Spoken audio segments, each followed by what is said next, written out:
It almost killed me. A statement that I probably shouldn't be saying as often as I do. It is with alarming regularity that I scrape the bottom of the barrel that is death. Not in any kind of metaphorical or existential way, mind you. I mean that in an entirely literal sense. I'll admit, my penchant for near-death experiences does keep life interesting, and I'm perfectly happy to admit that it's at least sometimes my fault.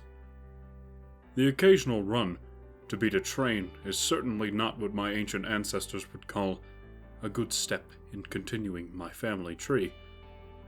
I can only imagine the size of the welt left on their collective foreheads from the number of times they've slapped their own faces in disappointment, or the gentle choir of exasperated sighing every time I take more than one trip to Taco Bell in a single day.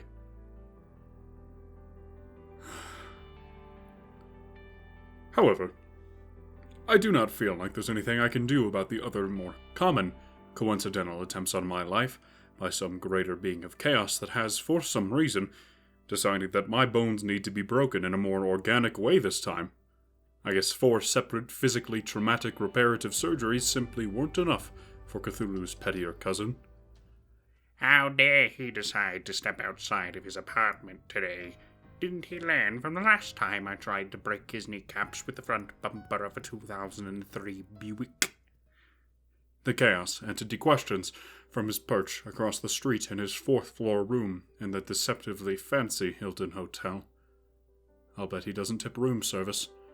The bastard.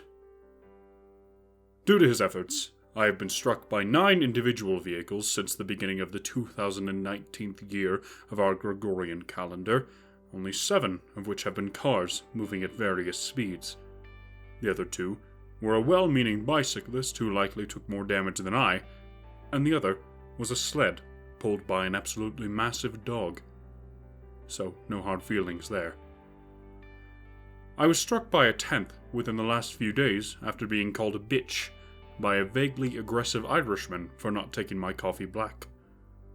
Were it not against the spirit of our conflict, I would gladly knock on the door of my assigned chaos entity and beat the ever-living shit out of him with the gaudy pair of binoculars that I imagine he uses to observe me. However, I think he would claim victory in that instance. The next vehicle is coming. I know not how he pulls at the strings of fate, but fortunately, my complete lack of cat-like reflexes enables me to go completely limp at the slightest impact by a vehicle. Thus, the battle continues.